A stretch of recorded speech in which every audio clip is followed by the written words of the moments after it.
And we're live. Greetings, friends. Happy Saturday. J Lash with the thumbs ups. Appreciate you, friend. Thanks for being here. Always know we're going to have an excellent stream if I see J Lash with his thumbs ups. Thumbs up to J Lash. Thank you, friend. How is everyone? How are you? I thought we might discuss Brandon Lee's The Crow tonight because the new Crow is getting shredded by both critics and audience alike. What's that about?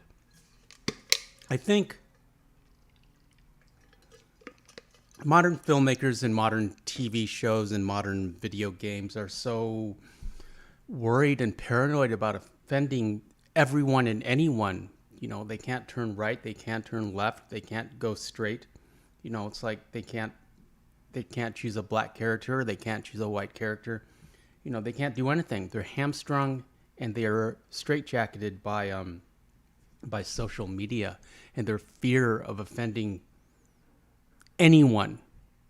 And so they're not, they're creating these very mediocre, just bland or, outrageously diverse franchises and reboots and remakes. Also, we have a new generation that can't really write. You know, it's not so story-driven anymore.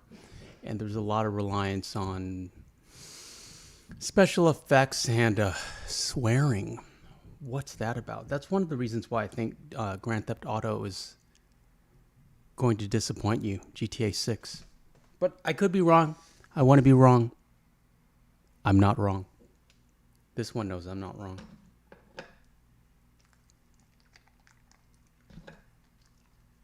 How's everyone tonight? I'm doing quite well. Sadie just had her bath. She's all clean. She's a clean bird now, not a dirty bird. I tell her that as we take our shower. She's happy. She's a little tired. She had a long, long walk today, both in morning and evening, partly because it's the weekend and the market's closed and I had extra time, and partly because we found a new route. So she was very happy because we had a new route and new trees and new yards and new just new everything to explore, new sidewalks. Star Hearts is here. Greetings, Serena. Everyone say hi to Serena, even though Serena, it's just you and me. Serena says, hi, Antonio. Sorry about yesterday. I did watch the premiere later. Have you and a like also commented? I'm still sick, and they can't operate yet. Hopefully in a couple weeks if I'm better. Yeah, hopefully. David was in the hospital this week. Serena says, hi, everyone, and miss you all. And love you all. We miss and love you. I'm glad you're here, Serena. Appreciate you. What was I going to say? I'm sorry it wasn't your birthday. I thought it was your birthday. I guess it was next month. We were a month late, so we did an early birthday celebration for you. Mama One made a whole bunch of kangaroo-related dishes for you. But you saw on the remake or on the replay. Have you seen The Crow, Serena, from 1994, starring Brandon Lee, Bruce Lee's son? I'm of course, a big fan of Bruce Lee, being Asian.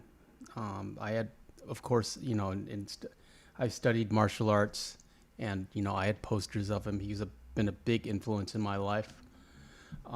I've been to his grave and his son's grave. They're buried side by side in Seattle.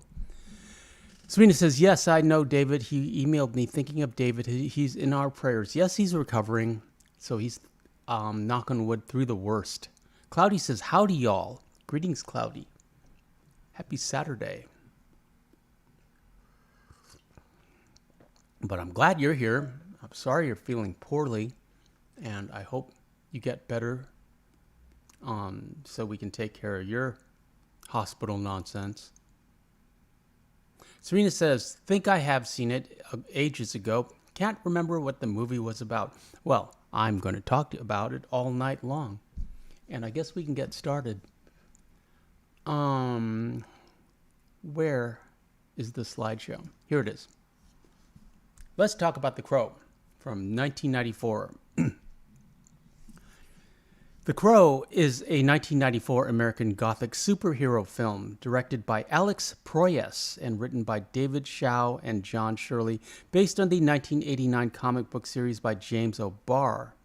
And Alex Proyas went on to direct a movie called Dark City, which I like a lot, from 1999. It's a lot like The Matrix Dark City, but it got overshadowed by The Matrix. And also I, Robot with Will Smith. The movie stars Brandon Lee in his final film role as Eric Draven, a rock musician who was resurrected from the dead to seek vengeance against the gang who canceled him and his fiancée. Serena says, yes, I miss playing games. Hopefully get to play when recovered. Yes, I'm sure you will. And, fingers crossed, you're in our prayers and our thoughts. We miss you. You're a constant presence in the chat. Even if you're not there, Serena, you're in our hearts and in our chat. Miko says, hello, Super Antonio and Sadie. Howdy, mods. Howdy, folks. And hey, Serena, happy belated birthday. Miko, we're a month off on Serena's birthday. It's in September. What's that about? Serena says, taking too many tablets for my heart, my cholesterol, my diabetes. I'm so tired taking them. It makes me sleepy. I'm sorry, Serena. You just rest. You relax. And Serena says, hi to Miko. Brandon Lee was fatally wounded by a prop gun during filming. As he had finished most of his scenes, the film was completed through script rewrites, a stunt double, and digital effects. And that stunt double was Chad Stahelski. That name seems familiar. It's because he's the director of the John Wick franchise. What's that about? He was also the stunt double for Keanu Reeves in The Matrix. Also, he studied Jeet Kune Do, which is Bruce Lee's martial arts, under Dan Inosanto, who was like a first generation student of Bruce Lee. So he's got a lot of Bruce Lee references as well. Serena asks, where's Sadie? She's here. She had a hop. Sit up and say hi to Serena. Hop. There. Say hi to Serena. There. She was sitting. There. Wish Serena happy birthday, even though it's not her birthday.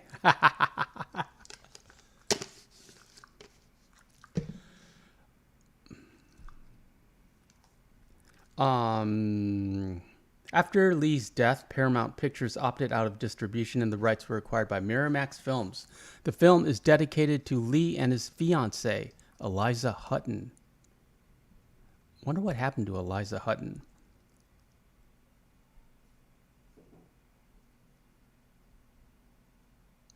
She's worked in Hollywood in various roles, including casting, story production, and development. She continues to work in the film industry in LA. She worked on Die Hard 2, The Adventures of Ford Fairlane. Anyways, but I digress. The Crow was released in the United States on May 13th, 1994 and received positive reviews.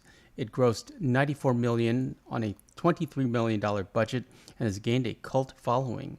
The success led to a media franchise that includes the sequels The Crow, City of Angels, The Crow, Salvation, and The Crow, Wicked Prayer. And all of these feature, The Crow is an actual crow that will resurrect a soul that is seeking vengeance. So it's not like Serena says, sorry, Sadie, didn't mean to wake you up. That's okay. She was just resting. She was only sleeping. So, it doesn't continue with the Eric Draven. It's always a new character, but with the same format. I know in the comic book they had a Lady Crow, but I don't think they ever did a Lady Crow in the franchise. A reboot of The Crow was released in 2024, and it has bombed. So, moving on to the plot. On Devil's Night, in a crime-ravaged and decrepit Detroit, a young woman, Shelley Webster, is canceled aggressively while her rock musician fiance, Eric Draven, is shot and thrown to his cancellation from the window of their loft apartment. Police Sergeant Daryl Albrecht accompanies Shelley to the hospital, but she eventually perishes from her injuries. A narration states that the legend of a crow that carries the souls to the land of the dead, and if the person died in tragic circumstances, the crow can resurrect their restless spirit to set things right. 1 year later, Shelley's and Eric's graves are visited by Sarah, a young girl the pair cared for due to her absent mother. A crow lands on Eric's gravestone and taps on it, resurrecting him. Disoriented and distressed, Eric returns to his ravaged loft apartment and experiences flashbacks of the cancellations. A gang of men, Tintin, Funboy, T-Bird, and Skank, targeted the pair because they were protesting forced evictions in the apartment building, which the gang's leader, a ruthless crime boss named Top Dollar, intended to seize. Realizing that any injuries he suffers are immediately healed, Eric dons black and white face paint and sets out to avenge himself and Shelley, guided by the crow. And the face paint is referenced, it's kind of a clown. It's kind of I think it's called a Pierrot. Yeah, Pierrot. It's a French clown.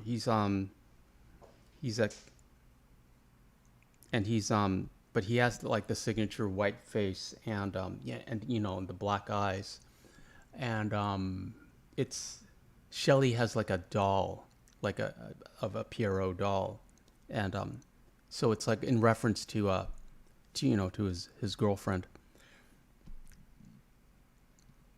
The crow leads Eric to Tintin, whom Eric stabs to cancellation. He next travels to the pawn shop where Tintin has pawned Shelley's engagement ring. Eric recovers the ring and blows up the shop, but spares the owner Gideon so he can alert Top Dollar's men that Eric is coming for them.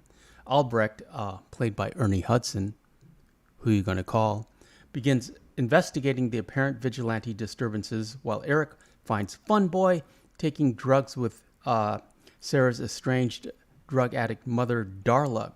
He gives Funboy a fatal overdose and purges the drugs from Darla's body, telling her that Sarah needs her. Darla always reminded me of Courtney Love, but it's not played by Courtney Love.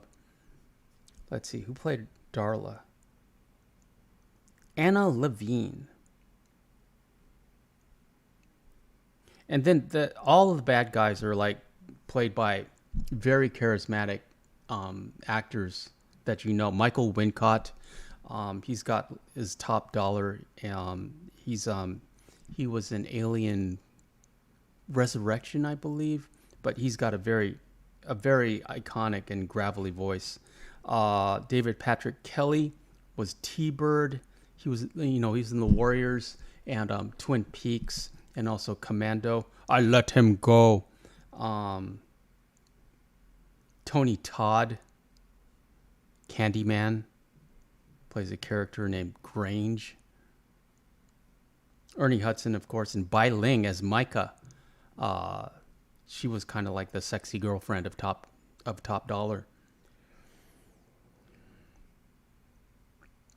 Eric visits Albrecht and confirms his suspicions regarding the vigilante's identity. Albrecht tells Eric that he stayed in touch with Shelley until she canceled, witnessing the 30 hours of suffering she experienced. Eric touches Albrecht, absorbing the pain that Shelley felt. Later, Eric saves Sarah from being hit by a car, revealing to her that he has returned. It can't rain all the time. That's a quote from the movie.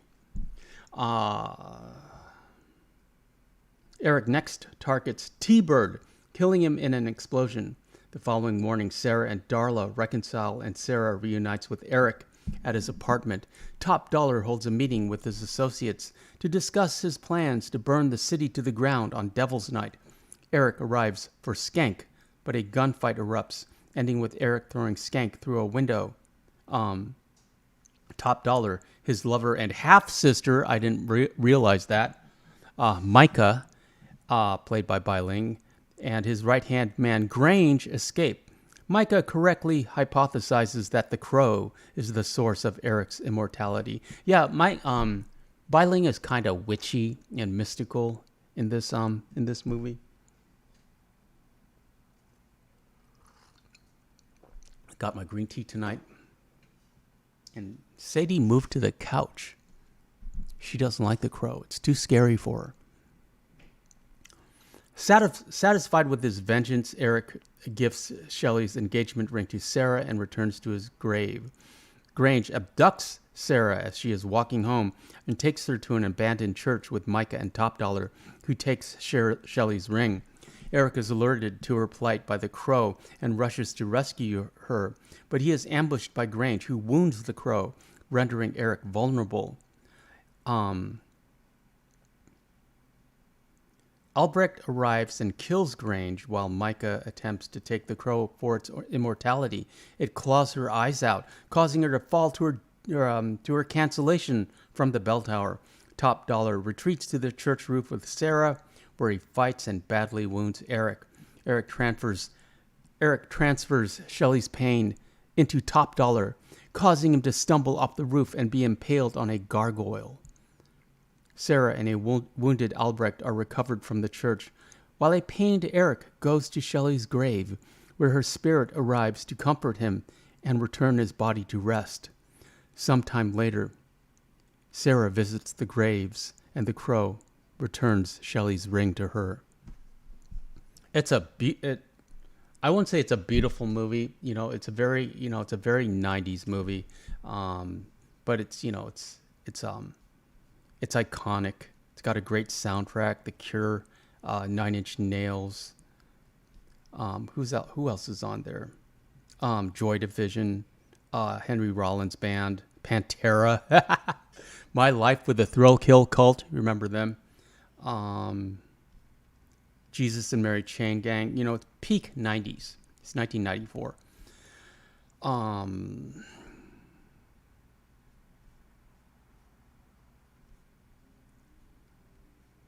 Moving on to development.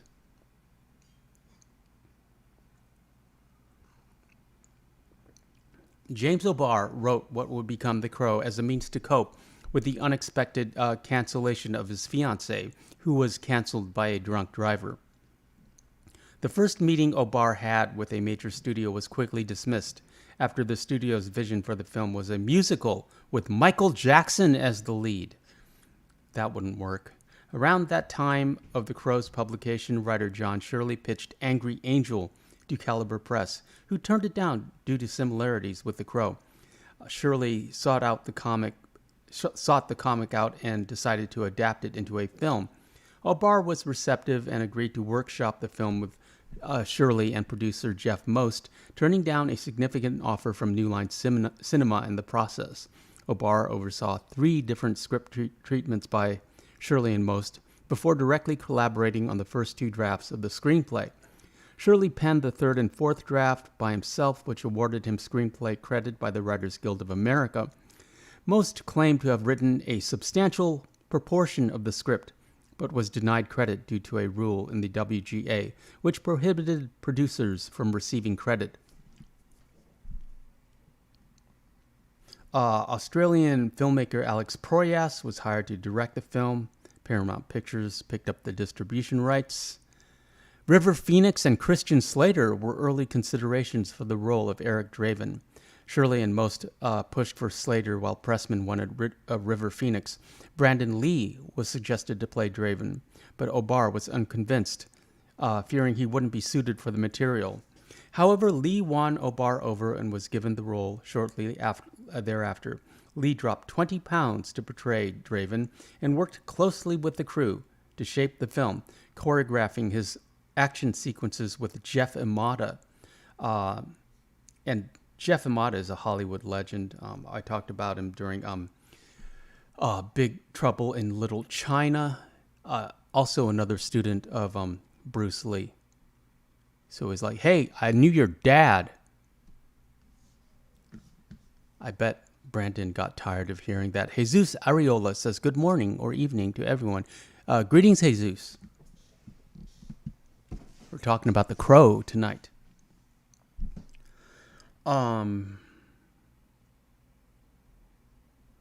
Jeff Imada also removed, Brandon Lee removed a subplot due to its Asian stereotyping.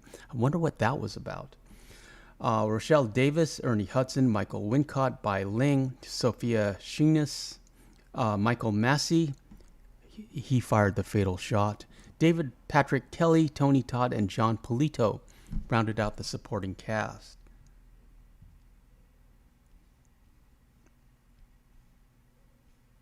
Filming production began in February of 1993 in Wilmington, North Carolina, and was scheduled to last 54 days.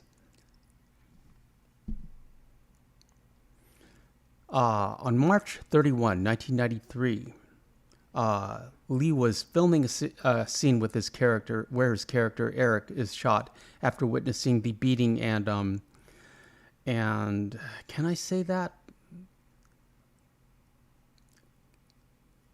I'm trying to think of another word for. I'll just say it, for the sexual assault of his fiancée. It's a very horrible. It's a horrifying scene, and you know I love horror movies and violence, and it's a very difficult scene to watch. Actor Michael Massey's character Funboy fires a .44 Magnum Smith & Wesson Model 629 revolver at Lee as he walks into the room. A scene filmed 2 weeks before Lee's had called for the same gun to be shown in close-up. Revolvers often use dummy cartridges fitted with bullets, but no powder or primer during close-ups, as they look more realistic than blank rounds, which have no bullet. Instead of purchasing commercial dummy cartridges, the film's prop crew, hampered by time and money constraints, created their own by pulling the bullets from live rounds, dumping the powder charge but not the primer, and then reinserting the bullets. Witnesses reported that 2 weeks before Lee's death, they saw an unsupervised actor pulling the trigger on the gun while it was loaded with the powderless but primed round. Having not removed the primer could detonate with enough energy to launch a bullet and lodge it in the barrel, which is what happened. In the fatal scene, which called for the revolver to be actually fired at Lee from a distance of 12 feet, the dummy cartridges were exchanged for blank rounds, which featured a live powder charge and primer but no bullet, thus allowing the gun to be fired without the risk of an actual projectile. As the production company had sent the firearms specialist home early, responsibility for the guns was given to a prop assistant who was unaware of the rule for inspecting all firearms before and after any handling. Therefore, the barrel was not checked for obstructions when the time came to load it with the blank rounds. Since the bullet from the dummy round was already trapped in the barrel, a condition known as a squib load, this caused the .44 Magnum bullet to be fired out of the barrel with virtually the same force as if the gun had been loaded with a live round. It struck Lee in the abdomen, mortally wounding him. And Michael Massey has said in an interview that he still has, like in a relatively modern interview from like the 2010s, that he still has nightmares of this scene. So it's, it's haunted him. It's lived with him. After Lee's death, the producers were faced with the decision of whether or not to continue with the film. Lee had completed most of his scenes for the film and was scheduled to shoot for only 3 more days. The rest of the cast and crew, except for Ernie Hudson, whose brother-in-law had just died, stayed in Wilmington. Paramount Pictures was initially interested in distributing the crew theatrically and opted out of involvement due to delays in filming and some controversy over the violent content being inappropriate given Lee's death. However, Miramax picked it up with the intention of releasing it in theaters and injected a further $8 million to complete the project. The cast and crew then took a break for script rewrites of the flashback scenes that had yet to be completed. Lee's stunt double, Chad Stahelski, was used as a stand-in, and digital face replacement was used to superimpose Lee's face onto the head of the double.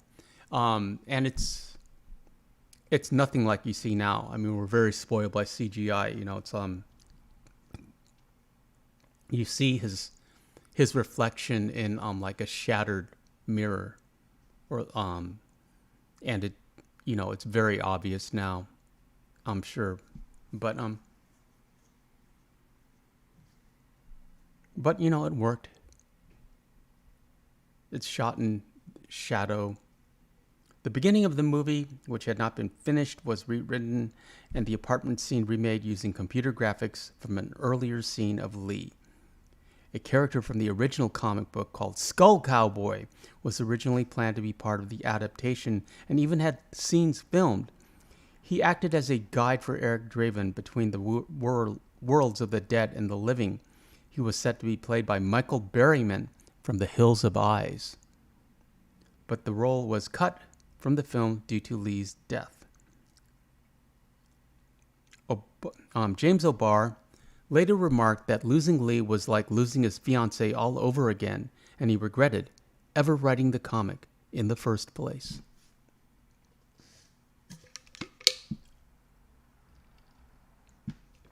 And Brandon Lee died at age 27, another member of the 27 Club, which I find interesting. And also I had a thought about that when I was thinking about the 27 Club, that if you don't join the 27 Club, you still run the risk of turning into Michael Jackson or Madonna or Elvis, becoming a parody of yourself. You know, we're watching Madonna do it in real time. It's a tragedy. You know, it's very difficult to keep moving and changing with the times. David Bowie was able to do it, and can't think of anyone modern who is.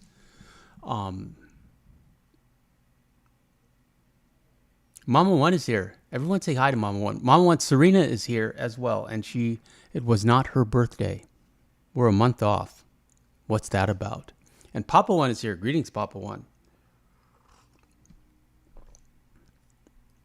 Critical response. The Crow has an approval rating of 86% on Rotten Tomatoes.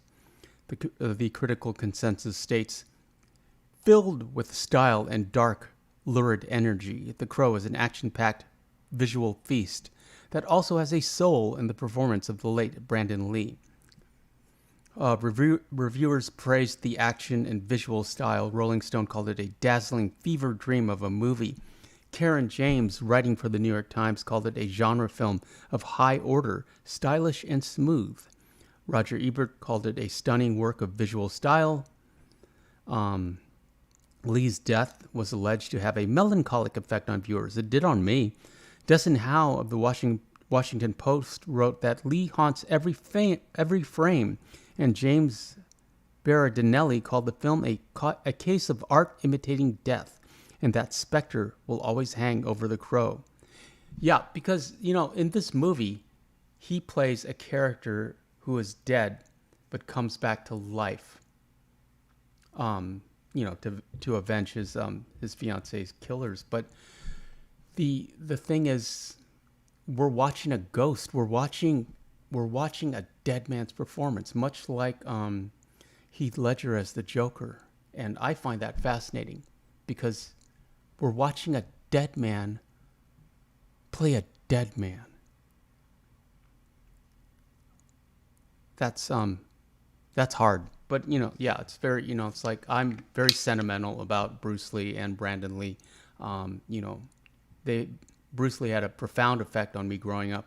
He was a big influence. I've been to their graves in Seattle. They're buried side by side.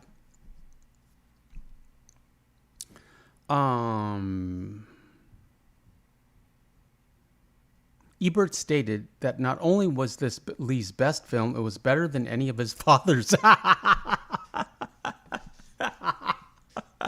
Well, yeah, that's true. Mama One says, aren't they remaking this? Yes, it just came out today, Mama One. Critics generally thought that this would have been a breakthrough film for Lee, although Berardinelli disagreed. The changes made to the film after Lee's death were noted by reviewers, most of whom saw them as an improvement. Howe said it had been transformed into something compelling.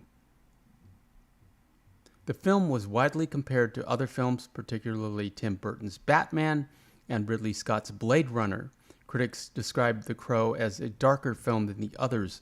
Ebert called it a grungier, yeah, it is kind of grungy, and more forbidding story than those of Batman and Blade Runner. Yeah, it's like it's on the cusp of grunge.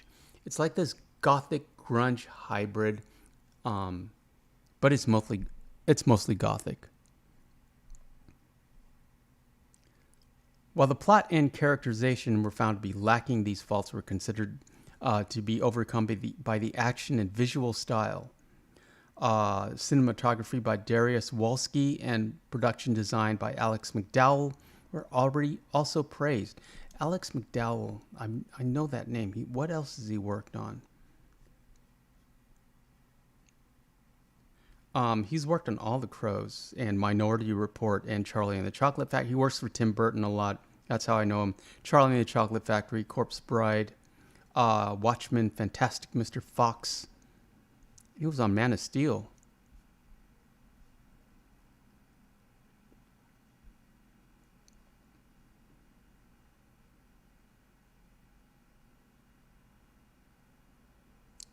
The cityscape designed by McDowell and the production team was described by McCarthy as rendered imaginatively.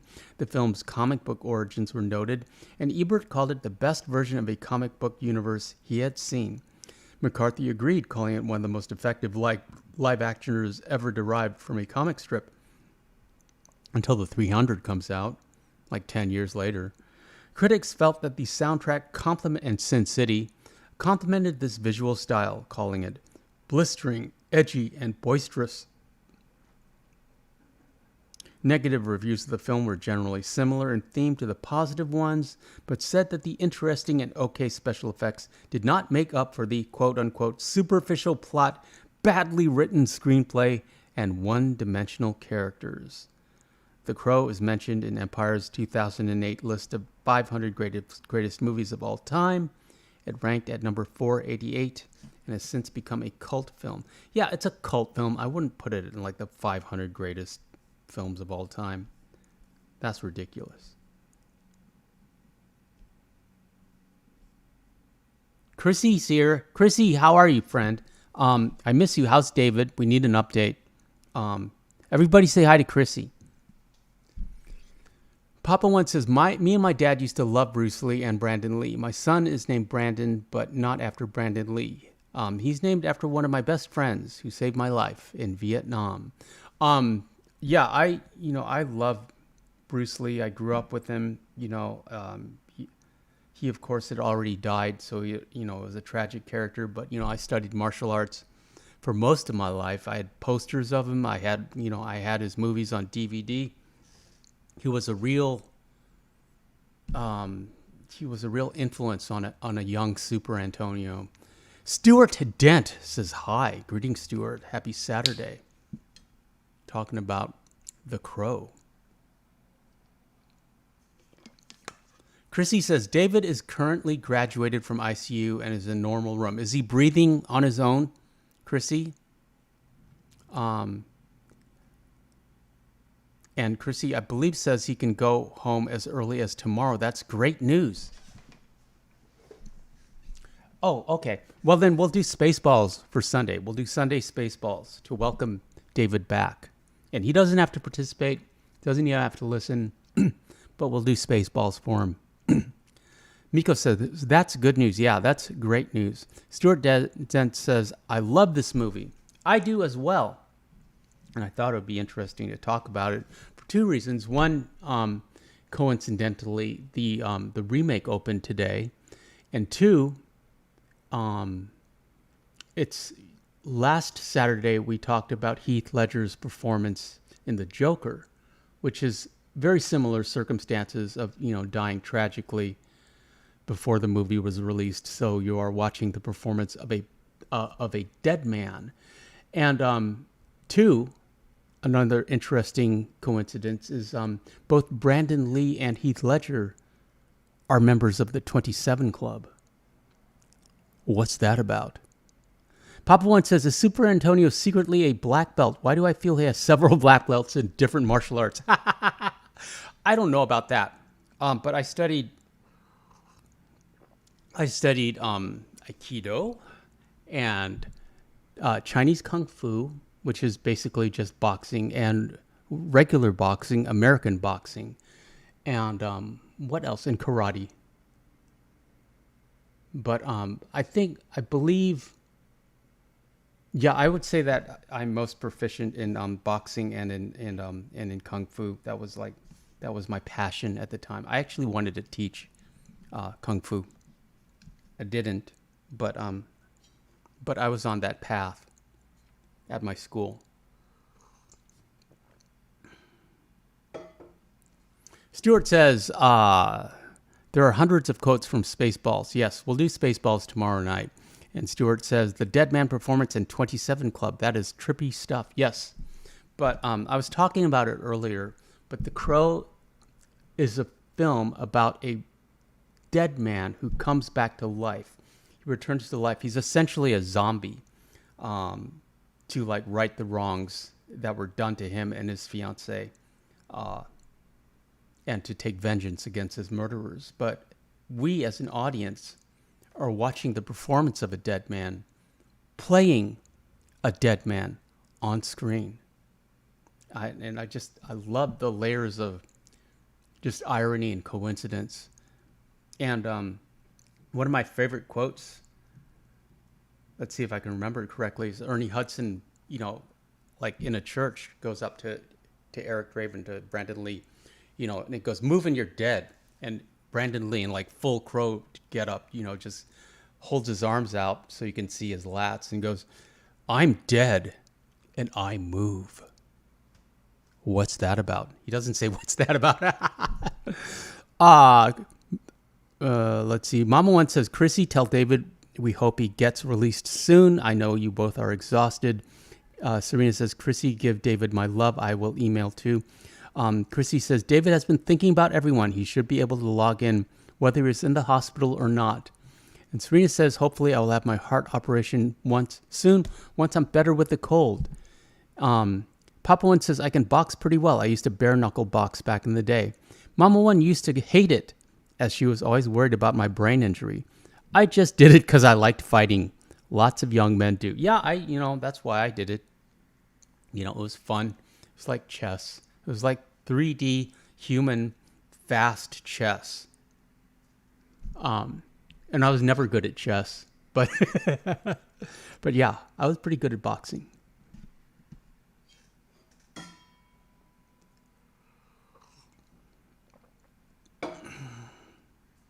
I finally gave it up because of injuries. I've broken every finger and most of my toes from punching and kicking.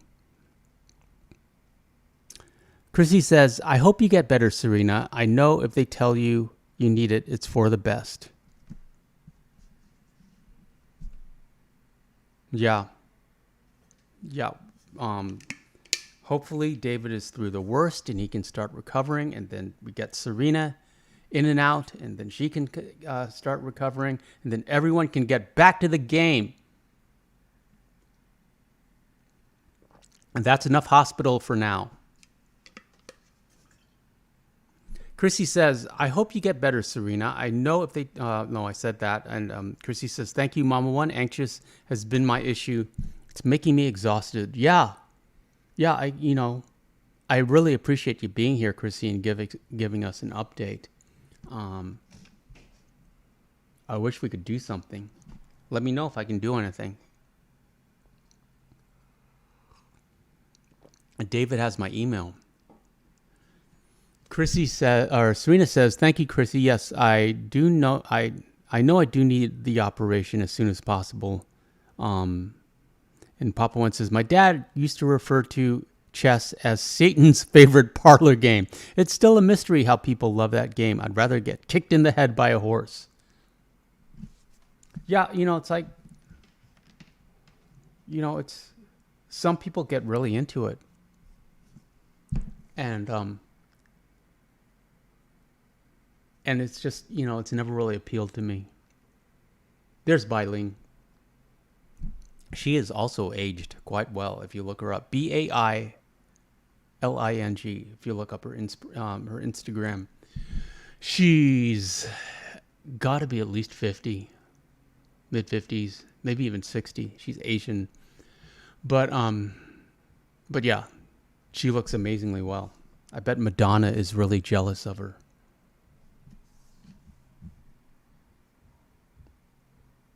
Chrissy says, "Just everyone's well wishes have been awesome and fulfilling. Thank you, everyone." Thank you, Chrissy. I put him in the community post, and we got a lot of likes and comments there.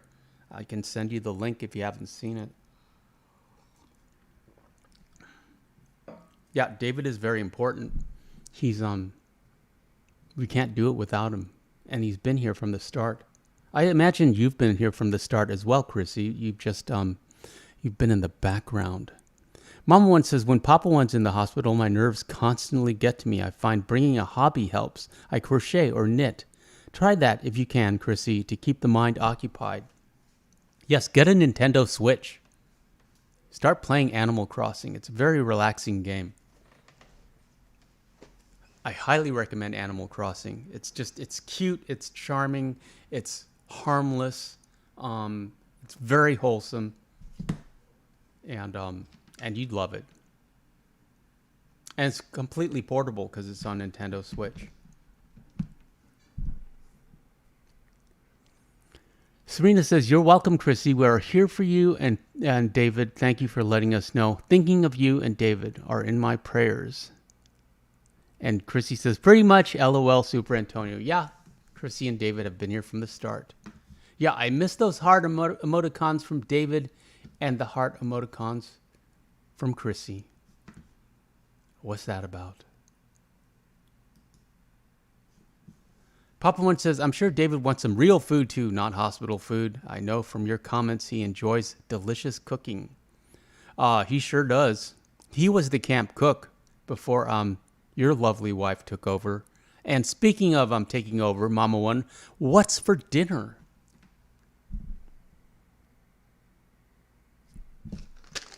Let's bring Sadie back. I'll tell you a funny story. So I took her on an extra long walk, and we went into a new neighborhood, which, she of course loved this morning. Because, there's just so much more to explore. New trees and new, houses and new yards. And we go by this one yard. There's the heart emoticon for David, yeah. So we go by this one yard, and it's got a serious fence, not like a chain link fence, like one of those like square bar, steel fences, and it's 6 feet tall. It's got a giant "Beware of Dog" sign. And this pit bull just lumbers up like a full-grown male pit bull. He looks like he can bench press the car. He's like, it's like single digit, maybe like an 8% body fat, scary looking pit bull. And he's growling, he's in a bad mood. And, Sadie's just looking at him from the other side of the fence, completely fearless. And he's upset. And the dog's like, move along, just growling. And this one, bless her heart, decides to have her morning poop in his yard, right in front of him. And so I had to, and of course, I'm going to obey the scoop law, and I have no problem, picking it up and everything. But I was like, God, what are you doing? Do you have any idea how scary that dog is? And no, nope, I'm a big dog too, and it was pretty funny. And that dog got really mad at us. So it's like, well, we can't walk by that house anymore. Sorry, sir. Chrissy says, David said gross beef stroganoff, decaf coffee, and an Ensure Max protein. LOL. Well, yeah, he needs the protein. He needs to recover.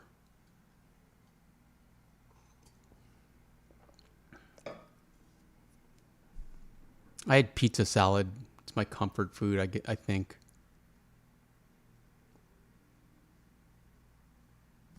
And my green tea.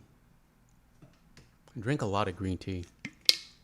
Also coffee, but you never see me drink coffee because I try not to in the evening.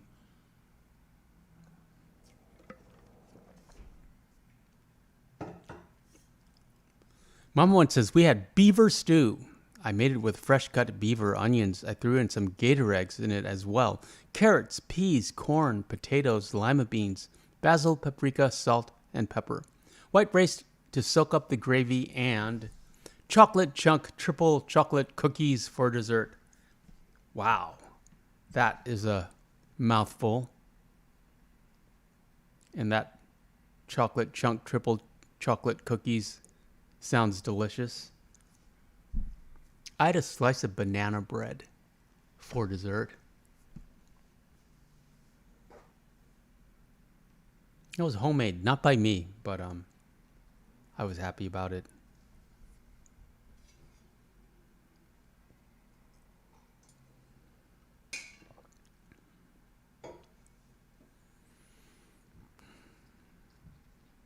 So yeah, that's The Crow.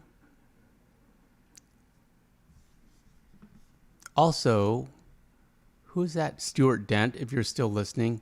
The other interesting thing about The Crow is that Brandon Lee's stunt double was Chad Stahelski, who is the director of John Wick.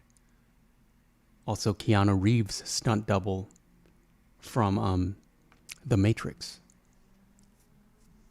What's that about? But that just makes me love John Wick, the John Wick franchise, even more. Mom once says, I must have coffee every morning. Same here. Chock full of nuts or Cafe du Monde when we can get it. We have friends who live in New Orleans. They send it to us. You're a fan of chicory. I just like the darkest roast I can find.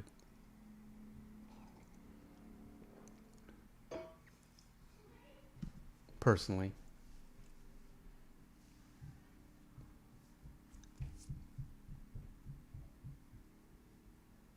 Yeah, tomorrow night to celebrate David's returning home, we shall do Spaceballs. Sunday Spaceballs. Not very sinister. It's a sci-fi Sunday, not a sinister Sunday. What's that about? And I have Pale Rider lined up. I guess we can do that on Wednesday.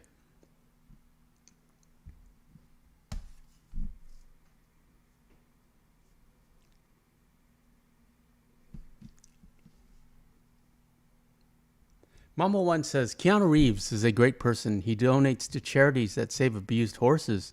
We always go see his movies just to support him. And Chrissy says, chicory coffee is so good. Chrissy, you are so good. I don't believe I've ever seen Keanu Reeves ride a movie with a horse. I don't think he's ever made a Western. I know he collects motorcycles and he's a motorcyclist, but I guess he's a horse person as well. I had no idea.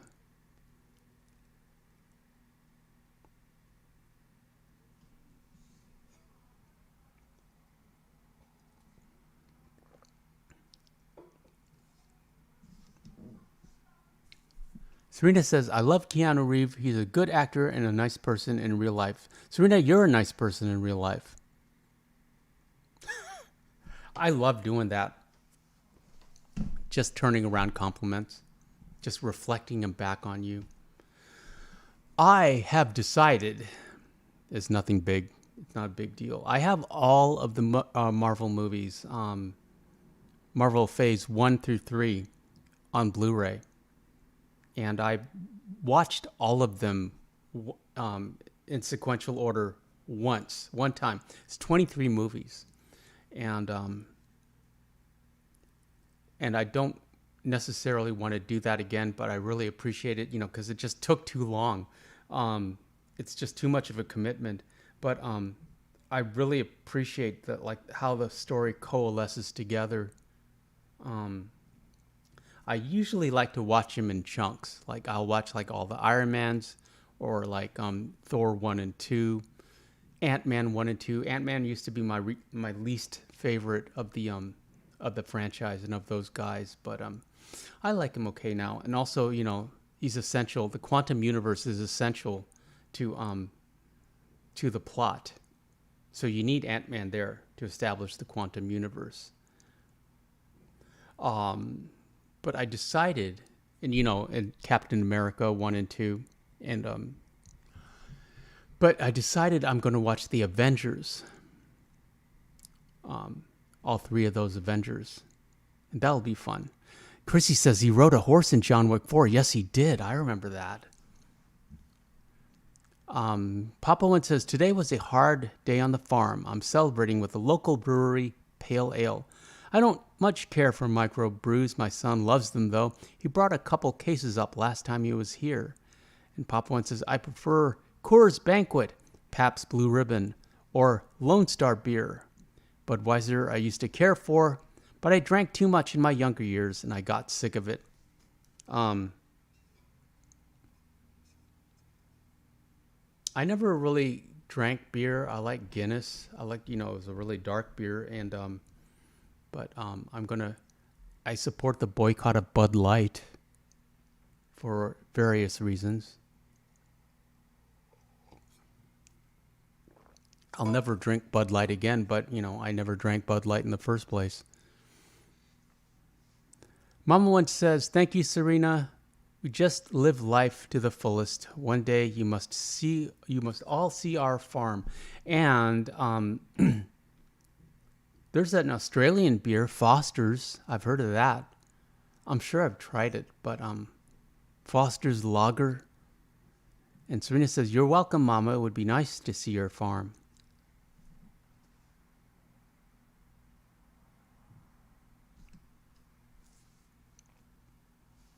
Mama one says, I love Miller Lite beer, but Budweiser, Budweiser, not so much. I'm pretty sure I can say that word, but live streams are interesting, versus like videos, because there's words you can't say, like cancellation, or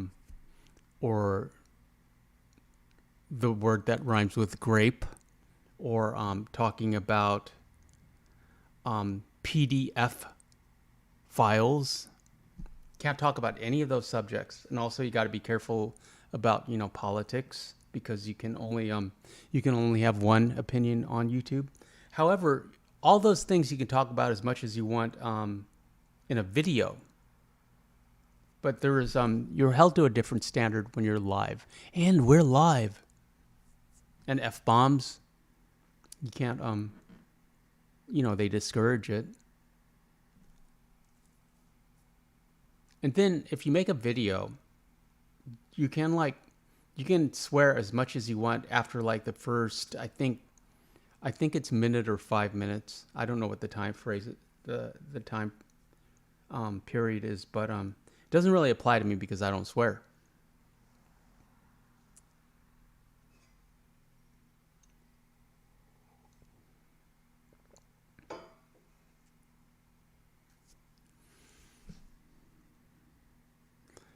Papa Wentz says, Budweiser was very supportive of the troops in Vietnam back in the day. They would donate free beer. That was all the beer I seen in Vietnam. Every soldier got 3 beers a day. Marine can actually hold their booze, so Marines got 5 beers a day.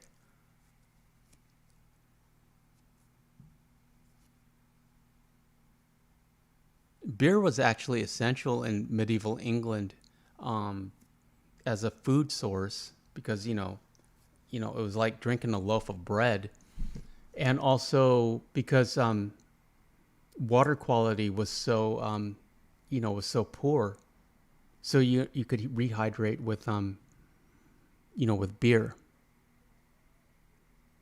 Also, I think they fed it to the Egyptian slaves. The pyramids were built with beer. Chrissy says, going to sign off now. Thanks for the well wishes. Got under an hour to spend with David before visiting hours are over. Okay, Chrissy, all our love to you and David, and thanks so much for being here and giving us an update.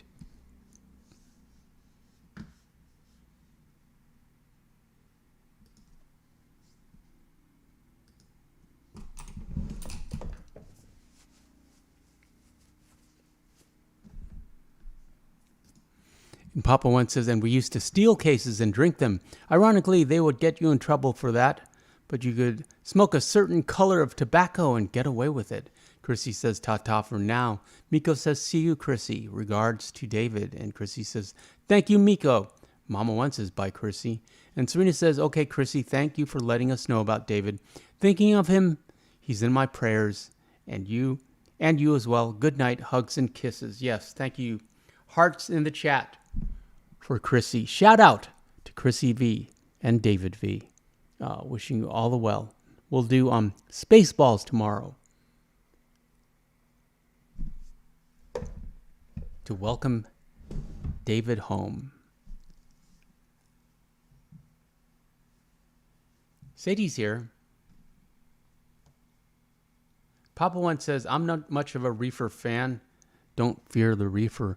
The smell of it throws me back to Vietnam. A lot of guys smoked it, and I hated it because in the field it meant you were high and users let their guard down. Yeah, I don't indulge.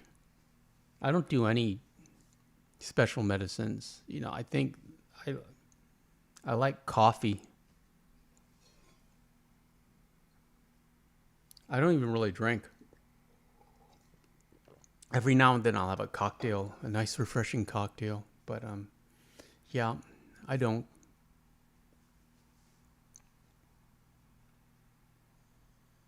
Don't know why. I don't like I don't like the feeling. I don't like losing control.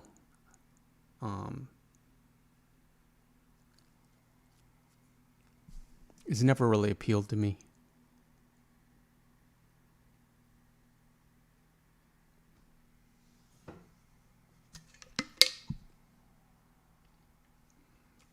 But let's end on a happier note. David is coming back home. Serena didn't have her birthday, but she will have a birthday. And Serena's getting better. Appreciate all of you friends. That's about all I have for us tonight. Shout out to the mods, Papa One and Mama One and Chrissy and David and Serena and Miko and Odog. Nice talking to you, Stuart Dent, Cloudy, Jesus. Thank you, friends. We shall return tomorrow night with Spaceballs. Like and subscribe and enjoy the